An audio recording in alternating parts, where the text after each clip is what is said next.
तो चलिए शुरू करते हैं आज का सेशन नंबर 84 और आते हैं क्वेश्चन नंबर फर्स्ट पर। देखिएगा क्वेश्चन नंबर फर्स्ट क्या बोल रहा है, जैन धर्म से संबंधित जल मंदिर का निर्माण किसने करवाया था। ठीक है, धर्म कौन सा है, जैन धर्म से संबंधित है और पूछ रहा है जल मंदिर का निर्माण किसने करवाया था। नाम से पता चल रहा है कि ये तालाब या फिर आपके जल के बीच बना हुआ मंदिर है। तो जी हाँ, ये मंदिर जो है ये जल के बीचों बीच बनाया गया है। किसके द्वारा बनाया गया है, तो वर्धमान या कह लो महावीर के बड़े भाई नंदीवर्धन जी के द्वारा यह मंदिर बनाया गया था। और जैसा कि आप ऑप्शन नंबर सी में देख पा रहे हो, आंसर क्या हो जाएगा, ऑप्शन नंबर सी। चलो बात करते हैं कि ये मंदिर कैसे बना, क्यों बना, नंदीवर्धन कौन था और महावीर और वर्धमान कौन था। तो जैसा कि आपको पता है कि हमारे भारत में बहुत सारे धर्म रहे थे। ठीक है, जैसे वैदिक धर्म था, वैदिक धर्म के बाद आगे जाकर के इवन वैदिक धर्म भी एक टाइम में दो भाग में बट गया था, ऋग वैदिक काल देन आपका उत्तर वैदिक काल। और फिर इसके बाद आपका जैन धर्म बहुत ज्यादा प्रकाष्ठा पे पहुंचा था और फिर आपका बौद्ध धर्म बहुत ज्यादा प्रकाष्ठा पे पहुंचा था। यहाँ पे बात हो रहा है जैन धर्म का। जैन धर्म के जो संस्थापक थे वो कौन थे, जैन धर्म के जो संस्थापक थे वो तो ऋषभ देव। ठीक है, बहुत साल पहले इन्होंने जैन धर्म की स्थापना की थी, बहुत साल पहले की थी। इस बात की जानकारी कहाँ से मिलती है, तो ऋग्वेद में। ठीक है, जो भारत का सबसे प्राचीन धर्म ग्रंथ है, ऋग्वेद में ऋषभ देव और अरिष्ट नेमि का नाम मिलता है, जो कि 22वें तीर्थंकर थे। ऋषभ देव पहले थे और अरिष्ट नेमि 22वें नंबर के तीर्थंकर थे। दोनों का नाम ऋग्वेद में मिलता है। और उसके बाद 22वें के बाद 23वें कौन आए, पार्श्वनाथ जी आए और 24वें नंबर के कौन आए, महावीर स्वामी जी। और उन्हीं महावीर स्वामी से संबंधित कौन है, नंदीवर्धन। अगर बात करें महावीर स्वामी के बारे में तो चलो थोड़ा सा देखते हैं। देखो, संस्थापक कौन था जैन धर्म का, वो थे ऋषभ देव। ठीक है, ऋषभ देव थे, बट कुछ ज्यादा कह लो कि कुछ ज्यादा ऊंचाई तक वहां पे जैन धर्म नहीं पहुंच पाया था। बहुत ज्यादा प्रसिद्धि जैन धर्म को किसके टाइम में मिला, महावीर स्वामी के टाइम में मिला था। महावीर स्वामी का जो बचपन का नाम था, उनका नाम क्या था, तो उनका नाम था वर्धमान। ठीक है, वर्धमान नाम था। इनका जन्म कब हुआ था, 540 बीसी में हुआ था। पिता का नाम क्या था, पिता का नाम सिद्धार्थ था। ठीक है, माता का नाम क्या था, माता का नाम त्रिशला था और पत्नी का नाम क्या था, पत्नी का नाम यशोदा था। ठीक है, तो इतना तो आप फैक्चुअल डेटा पर याद रखोगे कि माता पिता का क्या नाम था, पत्नी का क्या नाम था, क्वेश्चन बनते हैं। उसके बाद देखिएगा इनकी एक पुत्री भी थी और पुत्री का नाम क्या था, पुत्री का नाम था अनुजा। ठीक है, पुत्री का नाम था अनुजा। इन्हीं को प्रियदर्शिनी भी कहा जाता है। ठीक है, इन्हीं को प्रियदर्शिनी भी कहा जाता है। इनका एक दामाद था, चूंकि दामाद का बीच में थोड़ा सा नाम आता है तो उसको आपको पढ़ना पड़ेगा। और इनके दामाद का नाम क्या था, इनके दामाद का नाम था जमाली। अब जमाली इंपॉर्टेंट क्यों होता है, देखो दामाद तो ऐसे भी इंपॉर्टेंट होता है ना, तो यहाँ पे इनका भी इंपॉर्टेंट रोल था। जमाली का क्या था, तो महावीर स्वामी मतलब वर्धमान जब उनको ज्ञान प्राप्त हो गया तो वो क्या कहलाए, महावीर स्वामी। और महावीर स्वामी बनने के बाद उनका पहला शिष्य कौन बना था, तो उनका पहला शिष्य बना था उनका दामाद जमाली। और एक चीज और याद रखना, पहला विरोधी भी कौन बना था, मतलब पहला अपोजर भी कौन बना था, तो वो भी क्या हो जाएगा, जमाली। तो आप यहाँ से याद रखोगे। दूसरा बात पे आते हैं, तो अगर ये देखें कि एक टाइम ऐसा हुआ जैसा गौतम बुद्ध के साथ हुआ था ना, महावीर स्वामी के साथ भी हुआ था। महावीर स्वामी के टाइम के जीवन में एक टाइम ऐसा आया जहां पे उनको लगा कि जो चीज उनको चाहिए वो मिल नहीं पा रहा, उनको सेटिस्फैक्शन अपने लाइफ से मिल नहीं पा रहा था। और उसके बाद वो अपने बड़े भाई नंदीवर्धन से सजेशन लिए, उनसे सलाह लिए, उनसे आज्ञा लिए और बोले कि उनको घर छोड़ के जाना है, उनको कुछ अलग करना है, उनको तपस्या करना है, उनको सत्य का खोज करना है।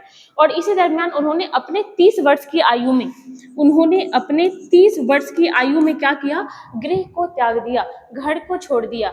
और फिर उसके बाद फिर देखिएगा 12 वर्ष तक वो इधर उधर भटकते रहे, कठिन तपस्या करते रहे, लाइफ को बहुत ही कठोर ढंग से जीते रहे। सोच लो कि जो लड़का एक क्षत्रिय फैमिली से आ रहा था, एक राजकुमार था, वो अपने जीवन को कितना कठिन बना रखा था, घर छोड़ के चला आया, 12 वर्ष तक कठिन जीवन जीते रहा, भिक्षा मांग करके लाइफ स्पेंड करते रहा अपना।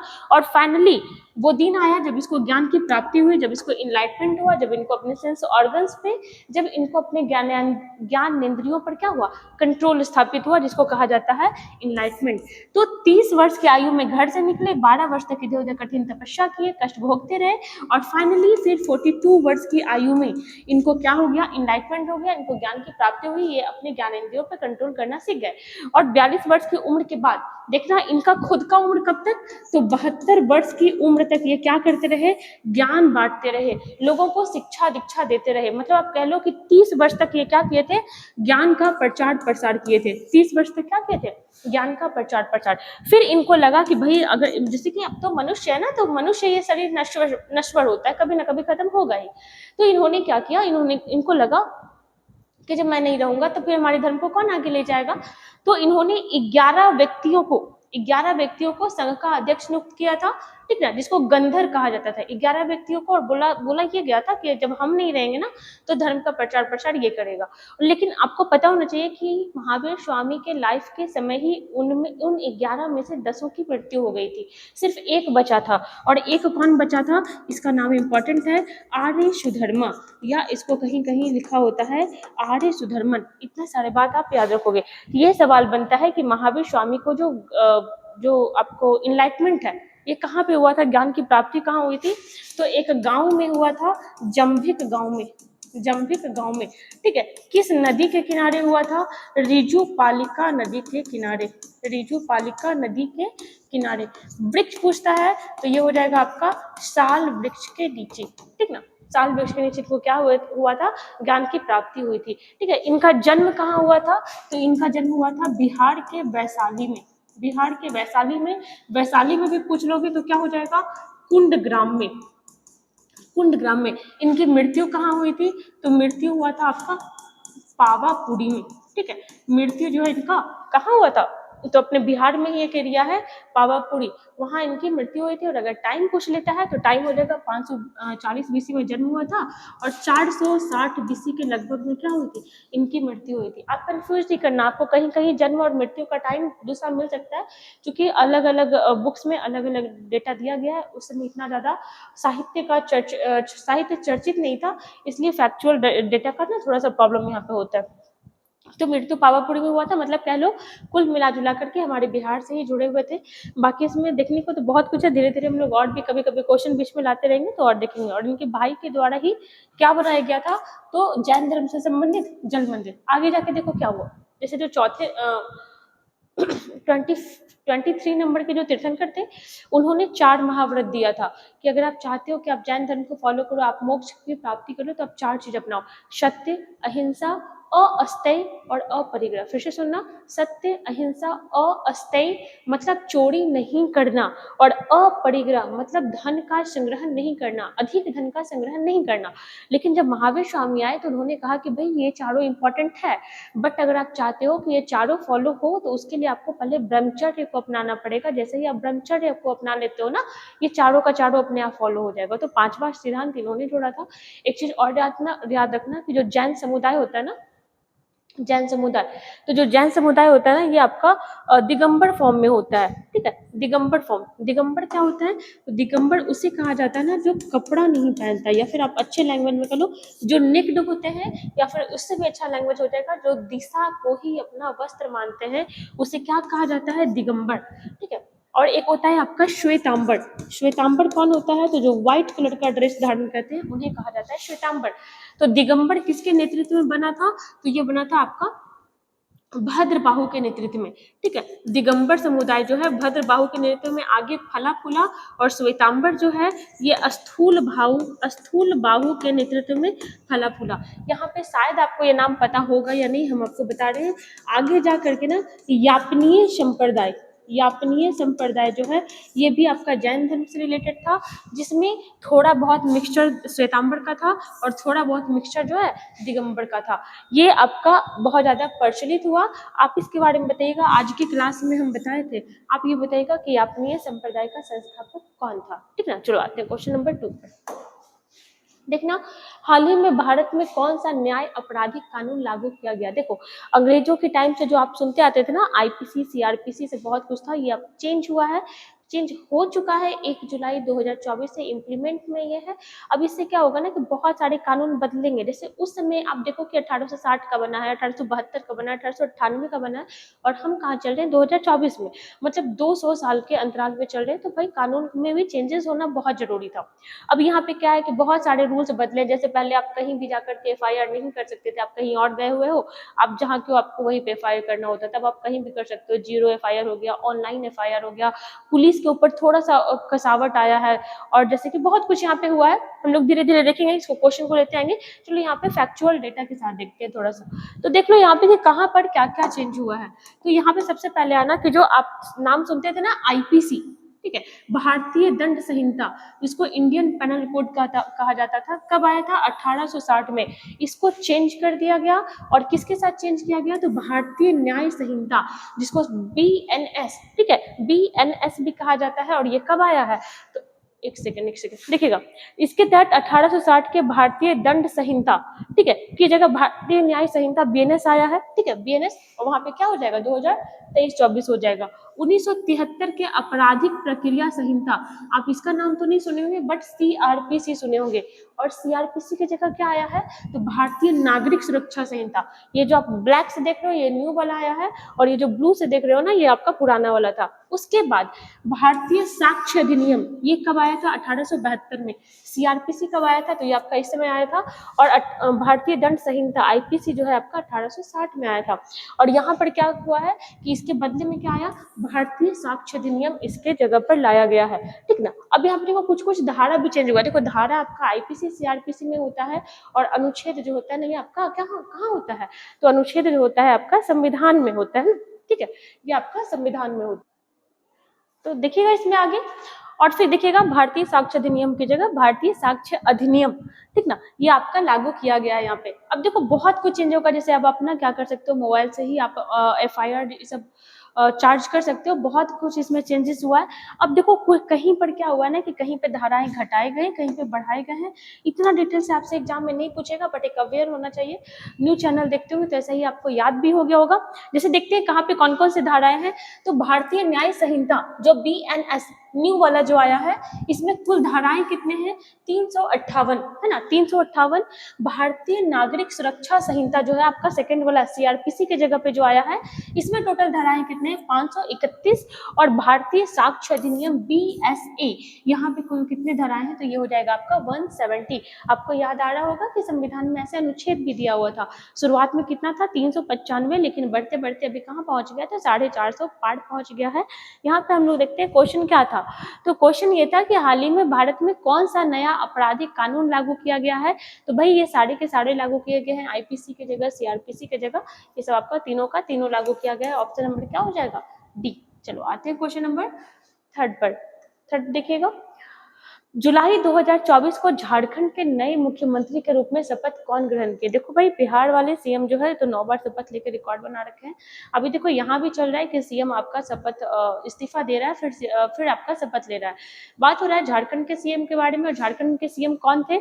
हेमंत सोरेन। हेमंत सोरेन पे ईडी का चार्जेस लगा था, और उन्हें अरेस्ट कर लिया गया था। बट अरेस्ट होने के पहले उन्होंने क्या किया था? इस्तीफा दे दिया था। और ये कयास लगाए जा रहे थे कि हेमंत सोरेन के बाद अब उनकी पत्नी कल्पना सोरेन सीएम बनेंगी, लेकिन कल्पना सोरेन को पीछे छोड़ते हुए इनके सहयोगी जो थे चंपई सोरेन, जिनको झारखंड का टाइगर कहा जाता है, वो आपके सीएम बनकर के उभरे थे। मतलब हेमंत सोरेन की जगह पे चंपई सोरेन सीएम बनकर के आए, और अब जाकर के जब ये रिहा हो गए हैं, जब इन पे ऐसा कोई मामला नहीं पाया गया, जब इनको बरी कर दिया गया, तो हेमंत सोरेन वापस आ गए। और वापस आने के बाद इन्होंने फिर से सीएम के पद की शपथ ले ली है। और इस तरीके से हेमंत सोरेन जो है कितने बार सीएम बन चुके हैं झारखंड के? तो ये हो जाएगा 3 बार। तो आप याद रखिएगा झारखंड के तीसरे बार के सीएम का पद का शपथ कौन लिया है? तो ये हो जाएंगे हेमंत सोरेन, ठीक है। किनके जगह पर? तो चंपई सोरेन के जगह पर। क्या कोई ऐसा व्यक्ति है जो झारखंड में और भी ज्यादा टाइम तक, देखो झारखंड बना कब है? तो झारखंड बना है आपका 2000 ईस्वी में, 15 नवंबर 2000 ईस्वी में झारखंड का निर्माण हुआ है। झारखंड में ऐसे 3 सीएम रह चुके हैं जो 3 बार शपथ लिए। कौन कौन है? तो एक हेमंत सोरेन के पापा हो जाएंगे, क्या नाम है उनका? शिबू सोरेन, वो भी 3 बार सीएम बने हैं। एक अर्जुन मुंडा है, वो भी आपके 3 बार सीएम बने हैं। और तीसरे बार कौन बन गए? तो फिर से आपके हेमंत सोरेन बन गए, ठीक है। बात करें झारखंड के बारे में, तो झारखंड की राजधानी हो जाएगी रांची, ठीक है। वहां जिलों की संख्या कितनी है? 24। झारखंड के राज्यपाल कौन है? तो ये हो जाएंगे सीपी राधाकृष्णन। झारखंड के जो राज्यपाल हो जाएंगे, कौन हो जाएंगे? सीपी राधाकृष्णन साहब, सीपी राधाकृष्णन। इन सब बातों को याद रखिएगा। और ये रहे आपके हेमंत सोरेन, ठीक ना। किसके जगह पे आए थे? तो ये आए थे आपके चंपई सोरेन के जगह पर, ठीक ना। चलो आते हैं नेक्स्ट क्वेश्चन में। यहाँ पे देखना, क्वेश्चन नंबर 4 में आना, संघाई सहयोग संगठन शिखर सम्मेलन 2024 कहाँ आयोजित किया गया। संघाई सहयोग संगठन का जो शिखर सम्मेलन है ये आपका हमेशा होते रहता है वार्षिक तौर पे, और ये कहाँ हुआ है, तो ये हुआ है आपका कजाकिस्तान में। ऑप्शन नंबर सी हो जाएगा। अगर आप संघाई का नाम पहले सुने होंगे तो आप रिलेट कर पा रहे होंगे कि ये आपका जो है संघाई जो है आपका ये कहाँ का एक शहर है, तो ये आपका चाइना का, चीन का एक शहर है, चीन की राजधानी है बीजिंग और वहाँ का एक बड़ा सा शहर है संघाई, ठीक है। वहीं आपका इस संगठन का स्थापना हुआ था, इसलिए इसको संघाई सहयोग संगठन कहा जाता है। तो चलो देखते हैं थोड़ा सा अपन इसके बारे में। तो देखिएगा 1996 में 1996 में क्या हुआ कि संघाई 5 के नाम से, संघाई 5 के नाम से 5 देश का ग्रुप जुड़ा, 5 देश का ग्रुप जुड़ा और वो एक अपना संगठन बना लिया। क्यों बनाया कि बोला कि भाई हम लोग यूरेशियन, यूरेशियन समझ पा रहे हो, यूरोप और एशिया दो कॉन्टिनेंट का जो क्षेत्र मिलता है उसको यूरेशियन कहा जाता है। और ये हुआ कि यूरेशियन वाले क्षेत्र में ये पांचों कंट्री मिलकर के क्या करेगा, वहां पे समन्वय स्थापित करेगा, उस क्षेत्र को प्रगति की ओर ले जाएगा और यही सत्ता आपका विकसित करेगा। तो यहाँ पे 5 देश जुड़े थे संघाई 5। और कब जुड़े थे ये, तो ये जुड़े थे आपके 1996 में, ठीक ना। अब यहाँ पे देखिए कौन कौन सा हो जाएगा, तो यहाँ पे थोड़ा सा नाम दिखेगा, जैसे हो जाएगा आपका कजाकिस्तान, ठीक है, कजाकिस्तान। उसके बाद देखिएगा किर्गिस्तान, किर्गिस्तान, तजाकिस्तान, तजाकिस्तान, ठीक है। ये 5 तो हो गए आपके वो जो रशिया से टूट के अलग हुए, और एक हो जाएगा आपका रशिया और एक हो जाएगा आपका चीन। तो ये पांचों देश मिलकर के किस चीज का निर्माण किया, संघाई 5 का निर्माण किया, ठीक ना, संघाई 5 का निर्माण किया। लेकिन फिर आगे जाके 2001 में क्या हुआ, इसमें और एक देश आ गया जिसका नाम था उज्बेकिस्तान, उज्बेकिस्तान। और इस तरह से संघाई 5 जो है अब क्या बन गया, अब बन गया SCO, मतलब संघाई सहयोग संगठन, ठीक है। संघाई सहयोग संगठन कब बना, 2001 में। चलो देख लीजिएगा, डेट पूछ लेता है कभी कभी। 15 जून 2001 को SCO का स्थापना हुआ। इसका मुख्यालय कहाँ है, तो संघाई नहीं चले जाइएगा, इसका मुख्यालय हो जाएगा बीजिंग, है ना। इसका मुख्यालय कहाँ हो जाएगा, बीजिंग हो जाएगा। यहाँ का जो भाषा है, ठीक है, किस भाषा में इन लोग काम करता है, तो रूसी भाषा में काम करता है और आपका चीनी भाषा में काम करता है, ठीक है। उसके बाद फिर आप देखो तो अभी कितने देश हो गए ना इसमें, 5 पहले थे, एक बाद में हो गए 6, है ना, 6। उसके बाद फिर देखो क्या हुआ आगे जाकर के ना, फिर क्या हुआ इसमें कि इसमें अपना इंडिया भी शामिल हो गया, ठीक ना। आगे जाकर के इसमें इंडिया और पाकिस्तान भी शामिल हो गए। और ये लोग कब शामिल हुए, तो देखिएगा 2017 में, 2017 में इसमें कौन कौन शामिल हुआ, तो अपना इंडिया शामिल हुआ और बगल वाला देश शामिल हुआ पाकिस्तान। तो कितने देश हो गए, 6, 2, 8, ठीक है। उसके बाद फिर देखिएगा आगे जाकर के 2023 में जो है आपका इसमें एक और देश शामिल हो गया, वो हो गया ईरान। और 2024 में, ये बहुत इंपॉर्टेंट है, आप याद रखिएगा, ठीक है, क्वेश्चन बनता है ऐसा, इस चीज को याद रखिएगा कि इसमें अब कौन शामिल हो गया, तो ये हो जाएगा आपका बेलारूस। किससे अलग हुआ, मतलब किसमें शामिल हुआ, तो ये हो जाएगा आपका SCO। कहने का मतलब ये हुआ कि 2024 में जो संघाई सहयोग संगठन का बैठक हुआ था, इसमें एक और मेंबर कंट्री को जोड़ा गया, और किसे जोड़ा गया, बेलारूस को जोड़ा गया। और इस तरीके से आप देख लो कि कितने मेंबर इसमें हो गए, कहाँ थे, 6, 2, 8 और 2, 10, मतलब SCO में भी अब कितने कंट्री हो गए हैं, तो SCO में भी अब कितनी कंट्री हो गए, 10 कंट्री हो गए। इन सारी बातों को आप याद रखिएगा। भारत इसका मेंबर है, इट मीन्स कि भारत से भी यहाँ का प्रतिनिधि गया होगा, तो जाना तो चाहिए था प्रधानमंत्री मोदी जी को, लेकिन अभी संसदीय कार्यवाही चल रहा है इसलिए मोदी जी नहीं गए थे।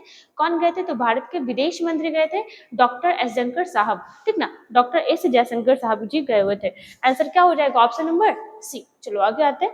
देखना हाल ही में ब्रिटेन के अगले प्रधानमंत्री कौन बनाएगा। देखो भाई साहब, यहाँ पे खतरनाक वाला खेला हो गया। खेला ये हुआ कि 400 पार का नारा यहाँ भारत में लग रहा था और 400 पार हो गया आपका ब्रिटेन में। कहाँ ब्रिटेन में कैसे पार हुआ, तो चलो देखते हैं थोड़ा सा। यहाँ पे क्या हो रहा था ना, ब्रिटेन में देखो आपका प्रधानमंत्री के पद का चुनाव हो रहा था। तो आपको पता होना चाहिए कि भारत में जो आपका संसदीय प्रणाली है, भारत में संसदीय प्रणाली जो है ये कहाँ से लिया गया, तो ये आपका ब्रिटेन के संविधान से ही प्रेरित है। तो बहुत कुछ मिलता जुलता है। तो जैसे अपने यहाँ लोकसभा, जैसे अपने यहाँ राज्यसभा होता है ना, ऐसा एक चीज और याद रखिएगा, कि ब्रिटेन के अभी पीएम कौन थे, तो जाहिर सी बात है आपको पता होगा, भारतीय मूल के प्रधानमंत्री ऋषि सुनक थे। ऋषि सुनक बहुत चर्चित आदमी रहे थे। हुआ क्या था ना कि यहाँ इलेक्शन जो है दिसंबर 2024 में होने वाला था, बट किसी कारणवश यहाँ इलेक्शन पहले करवा लिया गया ऋषि सुनक के द्वारा, और ऋषि सुनक को इतना करारी हार मिला ना, जो कि कभी सोचे नहीं होंगे। और जो 400 पार जो भारत में चल रहा था ना, वो वहां मिल गया, और अपोजिशन को 400 पार चला ही गया, 410 चला गया था। और एक अपना भारत का एग्जिट पोल जो होता है ना, वो देखना कुछ भी बता देता है, मतलब कुछ भी हो रहा है, ठीक है। लेकिन वहां का जो एग्जिट पोल बताया ना, वो एकदम से एक्यूरेट बताया, 400 बोला और 410 आया। तो वहां एकदम से ऐसे होता है, हमारे भारत की मीडिया के ऐसे नहीं कि तुक्का पे तुक्का लगाए जा रहे हैं। तो यहाँ पे देखो कि है क्या, हमारे यहाँ लोकसभा का चुनाव होता है तो प्रधानमंत्री चुनाता है, तो इनके यहाँ भी ऐसा ही होता है। बट हम लोग लोकसभा कहते हैं, ये लोकसभा नहीं कहते, ये क्या कहते हैं, तो ये कहते हैं house of Commons. House of Commons, ठीक है, हाउस ऑफ कॉमन्स। ये हमारा लोकसभा होता है, ठीक है। भारत में इसको क्या कहेंगे, तो शॉर्ट में यहाँ पे लिखते रहे, भारत में इसको लोकसभा कहेंगे। और जो हमारे यहाँ राज्यसभा होता है, राज्यसभा होता है, वो इनका क्या कहलाता है, वो कहलाता है हाउस ऑफ लॉर्ड्स, ठीक है, हाउस ऑफ लॉर्ड्स। हमारे भारत में क्या कहलाता है, तो हमारे भारत में क्या कहलाता है, ये हमारे भारत में कहलाता है राज्यसभा, है ना। हमारे भारत में क्या कहलाता है, राज्यसभा। अब देखिएगा, जैसे हमारे यहाँ मैक्सिमम नंबर आपको पता है कितना है, 550। यहाँ जो है, यहाँ जो हाउस ऑफ कॉमन्स है, इसका मैक्सिमम मेंबर कितना है, तो ये हो सकता है आपका 650, ठीक है। और यहाँ राज्यसभा में कितना हो सकता है मैक्सिमम, तो ये हो जाएगा आपका 784। कितना हो सकता है, 784, और इधर हो सकता है 650। अब चूंकि 650 है, तो आप बताओ कि बहुमत के लिए कितना, सरकार बनाने के लिए, सरकार बनाने के लिए कितना आपके पास सीट होना चाहिए, तो ये हो जाएगा आपका 25 हो रहा है ना, 25 और 3 तो हो जाएगा आपका 326। 326 सीट चाहिए आपका किस चीज के लिए, तो सरकार बनाने के लिए। और जैसे अपने भारत में देखो, बीजेपी और कांग्रेस बहुत ज्यादा प्रसिद्ध है, इनके यहाँ 2 पार्टी बहुत प्रसिद्ध है। एक हो जाएगा आपका लेबर पार्टी, एक हो जाएगा आपका लेबर पार्टी, और एक हो जाएगा आपका कंजर्वेटिव पार्टी, कंजर्वेटिव पार्टी। अब देखो यहाँ पे क्या हुआ, कंजर्वेटिव पार्टी से ही एक आदमी था जिसका नाम था, मतलब है ऋषि सुनक, ऋषि सुनक, ठीक है, कंजर्वेटिव पार्टी के ही थे। और ये ना आपके भारतीय मूल के आते हैं, ये भारतीय मूल के थे। तो हुआ क्या कि बहुमत के लिए कितना चाहिए था, 326। और लेबर पार्टी को कितना वोट मिला, तो ये मिला आपका, देखिएगा लेबर पार्टी को जो मिला था, ये मिला आपका 410 सीट, मतलब अब की बार उतना ही पार, है ना, 410। और आप देख लो कि लेबर पार्टी को 410 मिल रहा, मतलब पूर्ण बहुमत से है। और आपका जो ऋषि सुनक वाला पार्टी था, कंजर्वेटिव पार्टी था, जो पिछली बार बहुत अच्छे से जीते थे, इस बार इनको कितना मिला, तो मात्र 131 सीट, मात्र 131 सीट इनको यहाँ पे मिला। और इस तरीके से लेबर पार्टी जो है आपका बहुत ही बहुमत के साथ सरकार बना पाया। आप ये भी कह सकते हो कि लेबर पार्टी जो है आपका 14 साल के बाद आपका सत्ता में वापस आ पाया है, नहीं तो इसकी स्थिति बहुत खराब चल रही थी। और कंजर्वेटिव पार्टी की स्थिति इतनी गंदी कभी नहीं आई थी कि मात्र इन्होंने इतना वोट ही पाया, ठीक है। और चूंकि इसी के बाद लेबर पार्टी के जो नेता निकले, कौन थे ये, तो ये थे आपके कीर स्टारमर। और इस तरीके से ये ब्रिटेन के क्या बन गए, नए प्रधानमंत्री बन गए, ठीक है। ब्रिटेन में प्रधानमंत्री होता है, हमारे भारत में भी प्रधानमंत्री होता है। ब्रिटेन में राष्ट्रपति होता है, नहीं होता है। ब्रिटेन में आपका राजा होता है, भारत में राष्ट्रपति होता है। मतलब जो आपका ब्रिटेन है ना, वो आपका कॉन्स्टिट्यूशनल मोनार्की है, वहाँ प्रधानमंत्री भी है, वहाँ राजा भी होता है। हमारे यहाँ राष्ट्रपति का चुनाव होता है और प्रधानमंत्री होता है, वहाँ राष्ट्रपति की जगह पे राजा होता है। और आपका बिहार एसएससी सचिवालय में क्वेश्चन पूछा हुआ था, हाँ बिहार एसएससी सीजीएल में ही पूछा हुआ था कि उस समय ना ब्रिटेन में नए राजकुमार बन करके आए थे, नए राजा बन के आए थे, तो सवाल पूछा था। तो चलो वो सवाल फिर से आप ही के लिए है, सर्च करना, थोड़ा लिखना, तो लिखने से याद रहता है, सर्च करके लिखने से। आप बताना कि ब्रिटेन में जो राजा है अभी वो कौन है, ठीक है। ब्रिटेन में अभी जो राजा है वो कौन है। बाकी इतना चीज को याद रखना कि वहां के देखो 2-3 बार नाम सुन लोगे ना, बहुत ही इजी तो नहीं कह सकते हो, कीर स्टारमर, ठीक है, क्या नाम है, कीर स्टारमर। ऋषि सुनक के स्थान पे ये यहाँ पे पीएम बन करके आए हैं। चलो आगे आते हैं। हाल ही में द्रौपदी मुर्मू ने कुल कितने लोगों को 2024 का वीरता पुरस्कार प्रदान किया है। और देखो वीरता पुरस्कार मतलब देश के रियल हीरो वही होते हैं, देश के आज के लोगों को देखते हैं कि कोई खैर सबका अपना पैशन है, सब मतलब हमारे पास अधिकार है, हम स्वतंत्र हैं, हम किसी को भी पसंद कर सकते हैं और नापसंद कर सकते हैं। तो रियल हीरो जो होते हैं ना, ये होते हैं जिनकी वजह से हम और आप ना आराम से यहाँ पे क्या कर पा रहे हैं, पढ़ रहे हैं, ठीक है, अपना लाइफ जी पा रहे हैं। तो रियल हीरो यही होते हैं। और अभी राष्ट्रपति भवन में वीरता पुरस्कार दिया गया, टोटल कितना दिया गया है, तो टोटल आपका दिया गया है 36, ठीक है, टोटल कितना दिया गया है, तो ये आपका 36 वीरता पुरस्कार दिया गया है। चलिए यहाँ पे देखते हैं कैसे कैसे वीरता पुरस्कार क्या होता है। तो पहले तो वीरता पुरस्कार किसके द्वारा दिया जाता है, राष्ट्रपति जी के द्वारा दिया जाता है। राष्ट्रपति कौन है, अभी हमारी द्रौपदी मुर्मू, ठीक है, द्रौपदी मुर्मू राष्ट्रपति है। टोटल 36 दिया गया है। वीरता पुरस्कार का कैटेगरी चलो हम लोग देखते हैं। तो वीरता पुरस्कार का आपका 2 कैटेगरी है, ठीक है, 2 कैटेगरी है। कौन कौन सा, तो एक होता है आपका युद्ध काल में और एक होता है आपका शांति काल में। एक होता है आपका युद्ध काल में और एक होता है आपका शांति, ठीक है, एक होता है आपका शांति काल में। 3 तरह का पुरस्कार दोनों में होता है। कौन कौन सा होता है, तो देखना यहाँ पे जो युद्ध में जो सबसे बड़ा, जैसे आप लोग सुने हो ना कि भारत रत्न, फिर पद्म विभूषण, देन पद्म भूषण और फिर आपका पद्मश्री। तो वीरता पुरस्कार 2 प्रकार का होता है, एक युद्ध काल के दौरान दिया जाता है, एक शांति काल के दौरान दिया जाता है। तो युद्ध में जो सबसे ऊपर का होता है वो होता है आपका परमवीर चक्र, परमवीर चक्र, ठीक है। सेकंड नंबर पे जो आता है ये आता है आपका महावीर चक्र, महावीर चक्र। और थर्ड नंबर पे जो आता है ये आता है आपका वीर चक्र, ठीक है। ये कौन सा आता है, तो ये आता है आपका वीर चक्र। वहीं अगर हम लोग उधर देखें शांति वाले में, तो कौन कौन सा हो जाएगा, तो सबसे ऊपर जो आता है ये आता है आपका अशोक चक्र, अशोक चक्र। उसके बाद फिर आता है आपका शौर्य चक्र, शौर्य चक्र। और फिर आता है आपका कीर्ति चक्र। तो इस चीज को याद रखिएगा कि ये सारा आपका क्या हो गया, ये आपका हो गया वीरता पुरस्कार, ठीक ना। ये हो गया आपका वीरता पुरस्कार। आपका शांति के दौरान, पहले युद्ध में देख लो, युद्ध में जो हो जाएगा आपका परमवीर चक्र हो जाएगा, फिर महावीर चक्र हो जाएगा और फिर हो जाएगा आपका वीर चक्र। वही अशोक चक्र हो जाएगा, तो यहाँ पे थोड़ा सा गलती हो गया, अशोक चक्र हो जाएगा, फिर आपका कीर्ति चक्र हो जाएगा, उसके बाद फिर आपका शौर्य चक्र होगा, ठीक है। अशोक चक्र, फिर हो जाएगा आपका कीर्ति चक्र और फिर हो जाएगा आपका शौर्य चक्र। अब इसमें देखो क्रम कैसे कैसे आपसे पूछ सकता है, या तो आपसे पूछ लेगा कि युद्ध के दौरान सबसे बड़ा कौन सा है, सबसे छोटा कौन सा है, या फिर आपका शांति के दौरान भी पूछ लेता है कि शांति के दौरान सबसे ऊंचा कौन सा है, फिर उससे छोटा कौन है, उससे छोटा कौन सा है।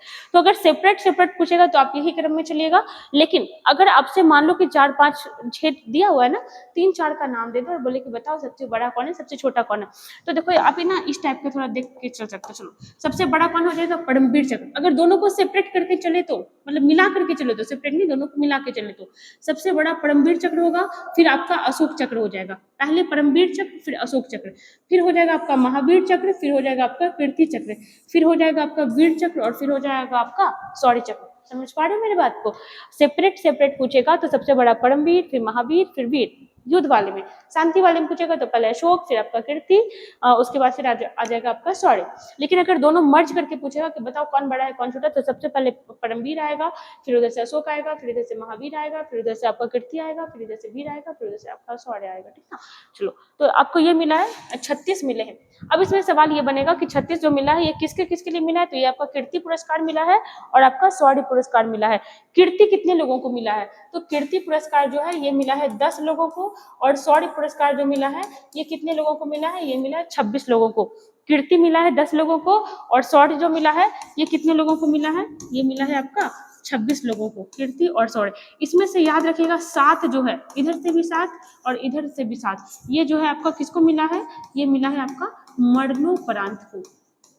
मतलब वैसे व्यक्तियों को मिला है जो अब इस दुनिया में नहीं रहे हैं, उनके परिवार को ये आपका सम्मान कह लो, अवार्ड कह लो, ठीक है, देशभक्ति का प्रतीक कह लो, आपको ये अवार्ड दिया गया है। आंसर क्या हो जाएगा, ऑप्शन नंबर डी। चलो आते हैं 7 नंबर क्वेश्चन पे।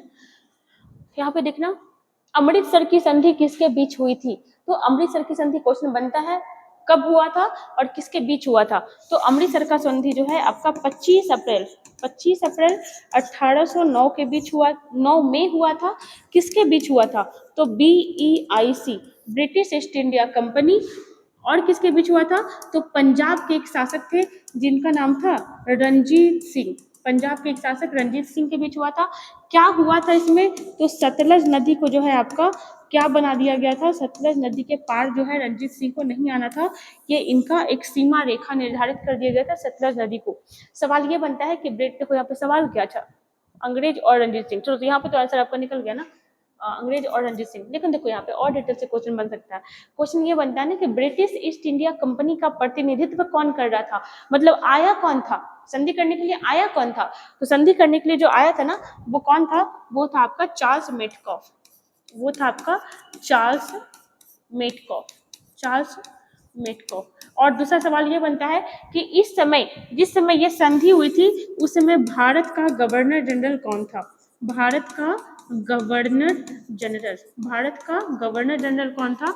तो भारत का गवर्नर जनरल कौन था? ये हो जाएगा आपका Lord Minto, Lord Minto, Lord Minto first जो है, ये इस समय भारत का गवर्नर जनरल था। इस चीज को आप याद रखिएगा।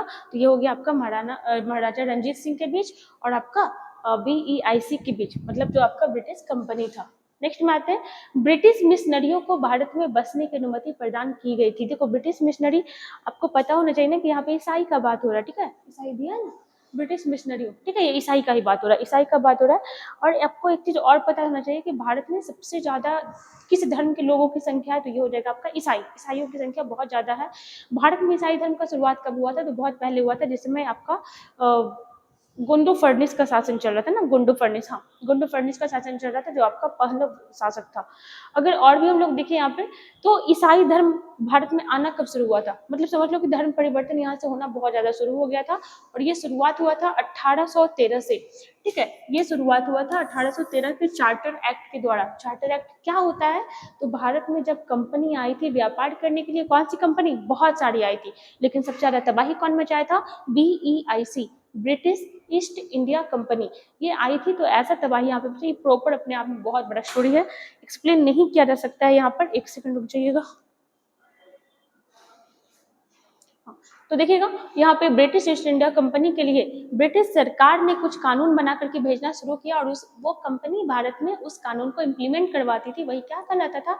चार्टर एक्ट कहलाता था। 1813 के चार्टर एक्ट के तहत क्या हो गया कि अब ब्रिटिश मिशनरी हैं, ईसाई लोग जो हैं, अब भारत में आ सकते हैं। यहाँ पे मेनली ईसाई के बारे में बात हो रहा है, ठीक है।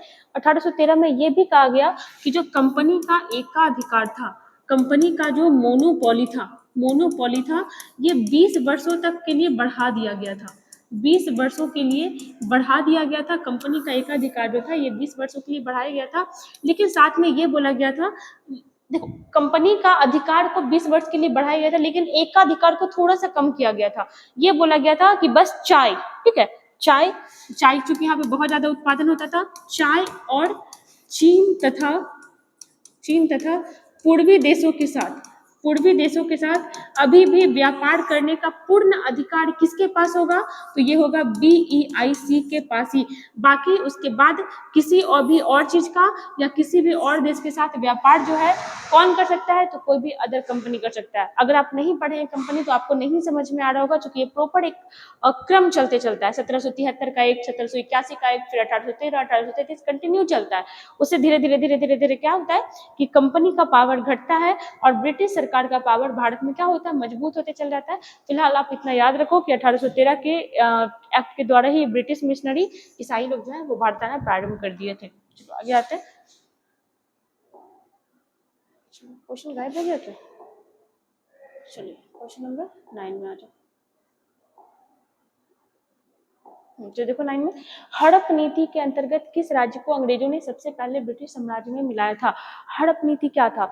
इसी को कहा जाता है doctrine of lapse. Doctrine of lapse Lord Dalhousie के द्वारा लाया गया था। ये कौन थे? तो ये भारत के गवर्नर जनरल थे। और कब से कब तक थे? तो 1848 से, देखिएगा कब से कब तक थे?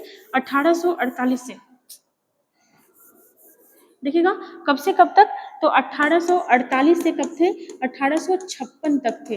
और इन्होंने डॉक्ट्रिन ऑफ लैप्स लाया था, जहां पे ये बोला गया था कि जिस भी साम्राज्य का पुरुष उत्तराधिकारी नहीं होगा, वो जाकर के आगे जाके ब्रिटिश साम्राज्य में मिल जाएगा। आपको अगर कुछ नहीं याद होगा ना, तो आपको झांसी वाला जरूर याद होगा कि झांसी में कैसे झांसी की रानी का जो बेटा था, उनकी मृत्यु हो जाती है, उनके हस्बैंड की डेथ हो जाती है, और उसके बाद फिर क्या होता है कि वो राज्य जो है हड़प लिया जाता है। किसके द्वारा? अंग्रेजों के द्वारा।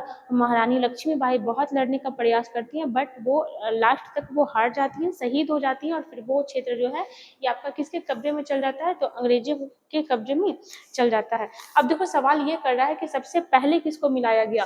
तो सबसे पहले मिलाया गया था सतारा को। सबसे पहले किसको मिलाया गया था? सतारा को। और कब मिलाया गया था? 1848 में। क्वेश्चन बनता है कि सबसे पहले देखो बना हुआ भी ना, बीपीएससी 2018 में पूछा हुआ है, एनटीपीसी में भी पूछा हुआ है 2021 में। आपसे ये सवाल करता है कि उसके बाद किसको मिलाया गया था, तो ये हो जाएगा आपका जैतपुर और संबलपुर।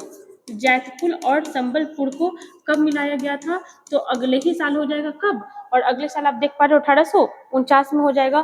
फिर एक बघाट नामक जगह था, बघाट, ठीक है, बघाट को कब मिलाया गया था? तो ये हो जाएगा आपका 1850, मतलब 1848, 1849, 1850। लगातार यहाँ पे क्या हो रहा है कि बहुत सारे क्षेत्र को अंग्रेज साम्राज्य में मिलाया जा रहा है। फिर देखिएगा 3 चीज याद रखिएगा, उदयपुर, झांसी और हो जाएगा आपका नागपुर। देखिएगा उदयपुर, झांसी और हो जाएगा आपका नागपुर, ठीक है। ये वही झांसी की रानी का बात हो रहा है जो आपके शहीद हो गई थी युद्ध में। तो इनका देखिएगा, इनका कब से कब तक हो जाएगा? तो उदयपुर का जो हो जाएगा आपका 1800 देखिएगा 1852। फिर झांसी का हो जाएगा 1853 और नागपुर का हो जाएगा 1854। मतलब आप देख लो कि कंटिन्यू कुछ ना कुछ रीजन देकर के इन सारे क्षेत्रों को कहाँ मिला लिया गया? अंग्रेजी साम्राज्य में मिला लिया गया। शुरुआत हुआ 17 से 1848 में, 1849 में हो जाएगा जैतपुर और संबलपुर, 1850 में हो जाएगा बघाट, उदयपुर हो जाएगा 1852, झांसी हो जाएगा 1853 और नागपुर हो जाएगा आपका 1854। तो इस तरीके से धीरे धीरे बहुत सारे क्षेत्र को अंग्रेजी साम्राज्य में मिला लिया गया था। चलो एक क्वेश्चन देखो ये बनता है, चलो आप बताना इस चीज को यहाँ पे कि अवध जो है अवध को अंग्रेजी साम्राज्य में किस आधार पे मिलाया गया था? तो कुशासन के आधार पे मिलाया गया था। कुशासन ना, सुशासन होता है ना बढ़िया वाला, कुशासन होता है खराब वाला। तो कब मिलाया गया था? आप ये बताना कि अवध को कुशासन के आरोप में अंग्रेजी साम्राज्य में कब मिला लिया गया था। नेक्स्ट में आना, ये देखना, पुरी में प्रसिद्ध जगन्नाथ मंदिर किसने बनवाया था? भगवान श्री कृष्ण, उनकी बहन और उनके भाई जो हैं आपके, उनसे रिलेटेड ये मंदिर है, बहुत ज्यादा चर्चित रहता है। रिसेंट में जगन्नाथपुरी यात्रा निकला था। अब तो सिर्फ उड़ीसा ही नहीं, हर राज्य में, हर शहर में आपको देखने को मिल जाएगा। पटना में भी बहुत ज्यादा निकला हुआ था। और यहाँ पे सवाल कर रहा है ना कि इस मंदिर को, इसे जगन्नाथ मंदिर जो है, इसको बनवाया कौन था? तो इसका बनवाया था पूर्वी गंग वंश के शासक, और इनका नाम क्या था? तो इनका नाम था अनंत वर्मन चोडगंग, ठीक है। और ये किस वंश के शासक थे? तो पूर्वी गंग वंश के शासक थे, पूर्वी गंग वंश, ठीक है। ये मंदिर है कहाँ? तो पुरी में है। पुरी कहाँ है? तो पुरी है आपका उड़ीसा में। पुरी कहाँ है? तो पुरी है आपका उड़ीसा में। उड़ीसा के बारे में देखें तो इसका स्थापना कब हुआ था? 1 अप्रैल 1936 को। उड़ीसा का जो राजधानी है ये क्या हो जाएगा? भुवनेश्वर हो जाएगा, भुवनेश्वर, ठीक है। और अगर देखें तो भारत का सबसे बड़ा हॉकी स्टेडियम उड़ीसा का जो सबसे बड़ा हॉकी स्टेडियम है, नाम क्या है? Birsa Munda hockey stadium. Birsa Munda hockey stadium ये कहाँ है? तो ये आपका उड़ीसा में है। आपको याद होगा हम बताए हैं उड़ीसा में अभी नए सीएम बने हैं, ठीक है। पुराने वाले को हटा करके एक नया सीएम बना है, एक नया चेहरा बन करके आया, कह लो नवीन पटनायक जी के स्थान पे आया है। आप बताइएगा कमेंट करके जरूर कि दोनों यहाँ के सीएम कौन है और यहाँ के गवर्नर कौन है, यहाँ के राज्यपाल कौन है, ठीक ना। चलिए आते हैं। तो देखो अपना 10 क्वेश्चन कंप्लीट हुए यहाँ पे। मिलते हैं फिर नेक्स्ट वीडियो में, तब तक बने रहिए हमारे साथ, पढ़ते रहिए, ठीक है। और अगर वीडियो अच्छा लगेगा तो लाइक करिए। मिलते हैं फिर नेक्स्ट वीडियो में।